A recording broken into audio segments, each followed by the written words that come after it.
Pilay. Wala. Pilay kasi ako eh.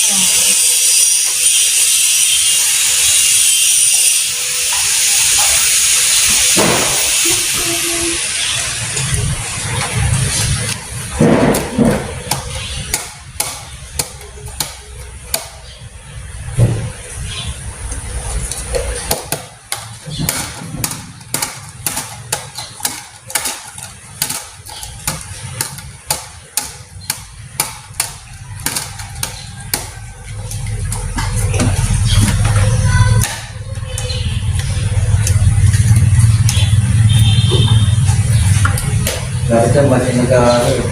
Nag-aaral mo. Sir. Okay na to?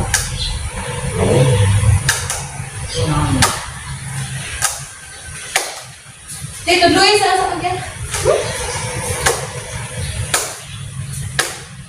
Basta mas-slide siya. Kami kasi ito, kaya magalit sa akin. So, ano matagal. Siyempre, body mo yun. Mga pwede. Ang napansabi sa Ginagawa namin dyan. Sinigalize ka namin yung pwede. Sabay mamahan mo yung sarado. Pagkabit sa food. Habang natal kasi kalalapit ka. Dahil hindi mo talaga. Simam lang ano kasi yan yung titikman lang din naman niya. Ang din naman ng lasa eh. meron namang mas madali, pinahihirapan yung buhay. Kasi pagka kami lang gumagawa. Ah! Pero pagka siya, talaga papahalo sa amin yun.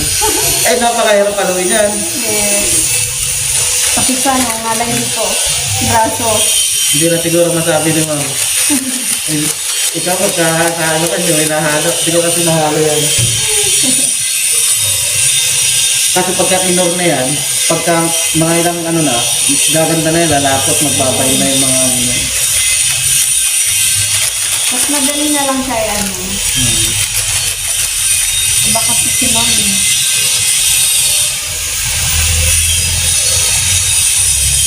May ano kayo doon sa Manila, ganito? Meron, sa Gumagawa Batangas. kayo ng mga ng, ng mga kusino. Ano ba yun? oh, Kaya tayo. maraming product yung pati hotdog. Backyard lang yung sa amin, backyard lang doon. Kaso nga lang, pagka nagpo-produce si ma'am ng doon, ng kalapit tonelada. Pero 4 na kami na tao nun. Minsan niya sa isang araw, nagpe-24 hours ako. Ako 24 hours ako eh. Gagawa kasi, inaano namin yung tawag ito, may target kami Yung may target kayo, may quota kayo. Wala namang quota pagka, siyempre, si ma'am kasi, pagka halimbawa naman yung niya, magkaka-benefits din kami na maganda. Kaya, kahit mahirap, diretso. Parang ang trabaho doon, parang mas may pa sa construction. Kuyatan talaga yun.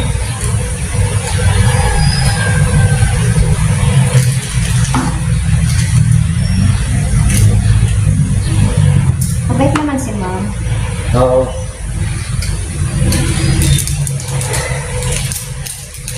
Makailipat ako bigla dito lang. Pero na nga. Kaya na dito siguro yun. Ano na to? Bigla. Magbay-bay na ako sa inyo dyan. Dito na ako nilipat.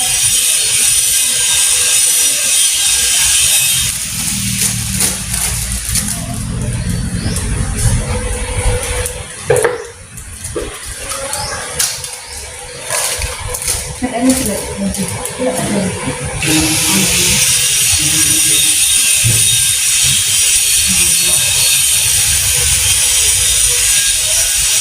Ito na wala dito, guys. Ito na wala dito.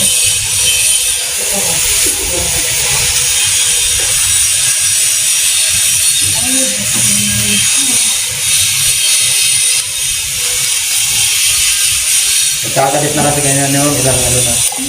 Tapos nung di nag-iwalay na kami dahil doon niya sa kasosyo niya, yung partner niya na yung negosyo. Parang masyado ko doon na bilis mo kami. Tapos di nasa ano na ako, nasa ibang company na ako. Tapos nung biglang magpo-produce ngayong December, tinawagan ako. Nabalik ka. Bagay, okay naman yung offer ni Mami. Kasi tinanong ako magkano ba rate mo dyan ngayon?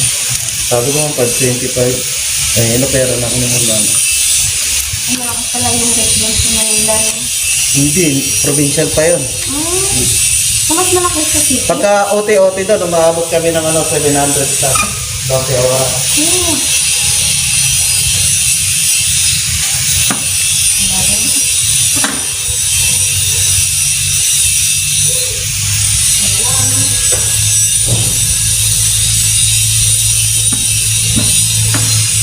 Naganda kasi kayo ma'am, wala na akong gagastusin.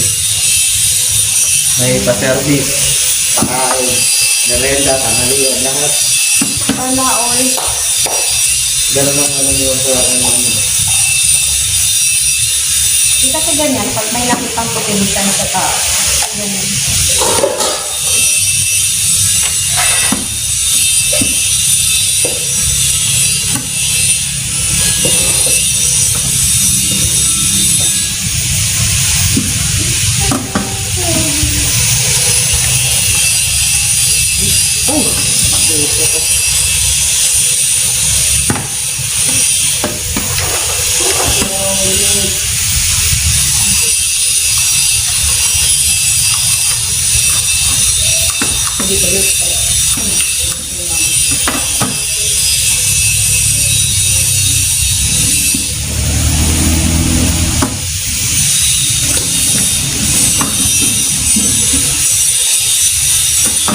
Dito, alapanan namin ni ma'am, komisyon at saka sahod.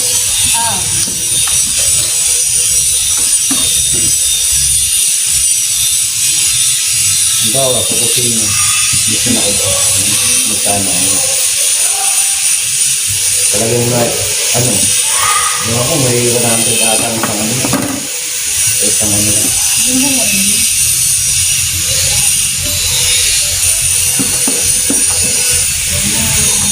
Hello ko nga, hindi na ako uwi. Baka sunod ako dito. Dito ka na lang. Dito na, nalibay anak ko dito. Yun. Nalilit pa yung mga anak mo, sir? 10-5. Ay.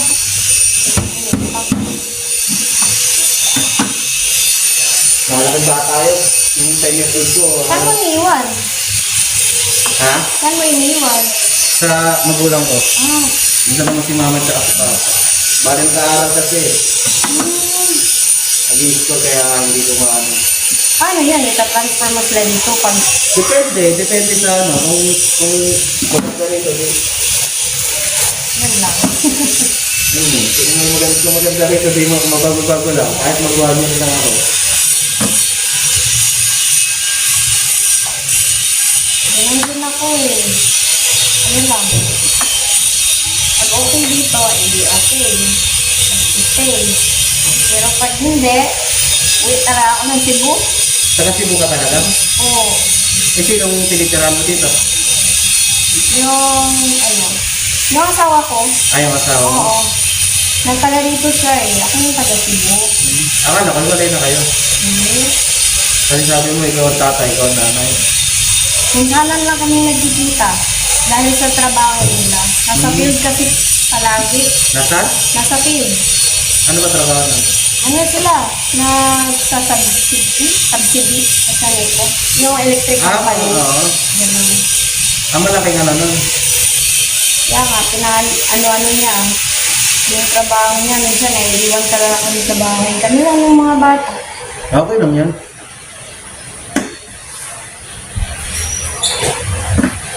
Malaki naman yung panganay ko. 17 years old na. Ilan taon? 17.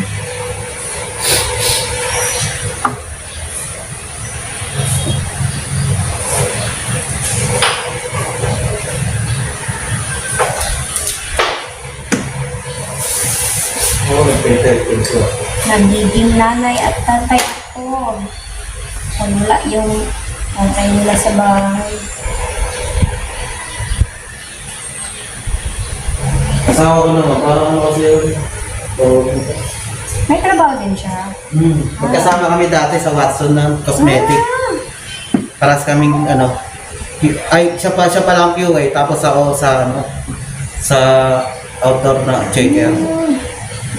Kumbaga taga yung mga palabas na items. Doon na kayo nagkakilala. Eh ayoko na magkasama kami kasi parang kami nag-aaway. Sabi ko gano'n. Bakit? Ewan ko, basta sa walang konting bagay lang. Ay, Hindi, nag-resign ako. Naghanap ako napupunta ako ng Century Pacific.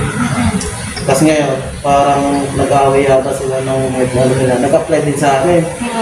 Eh, sabi ko, magkasama na naman tayo, mag-apply ka na sa iba.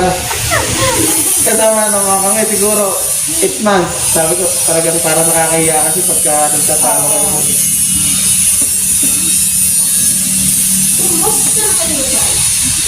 okay lang naman. Saan yun ang buko?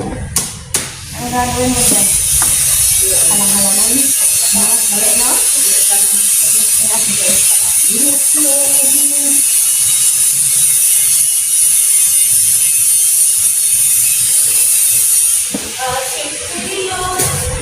Wala talaga.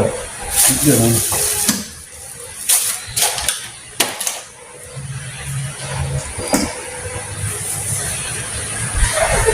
Pero ang dami yung tao dun sa Nakita ko marami palang drum doon. Marami tao rin. Mars, Ma'am, marami palang drum. ito pala. Pwedeng gawing temporary smokehouse. Oo, pwede na yun, no? Ayun, no? Pang ano lang, pang experiment lang.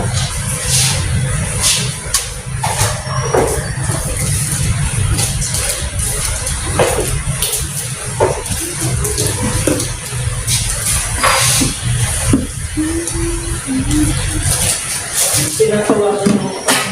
Sigurado para dito yun. Kasi kung yung COG.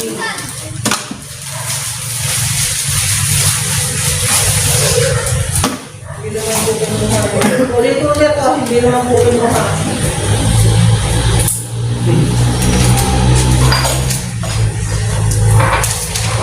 Natawagan. Yung tumatira dito, eh. Try ko nung tumawag sa labas ako. Pindit yung ganito. Anong gagawin natin pa? Skinless na Indonesia. Kung gagawin. Ayaw pa? Kaya yan. O sige, isa pa. Ito, ang galas daw si tayo rin, eh. Skinless ng Indonesia. Sige, hindi na to. Ano to? Sige, pasino.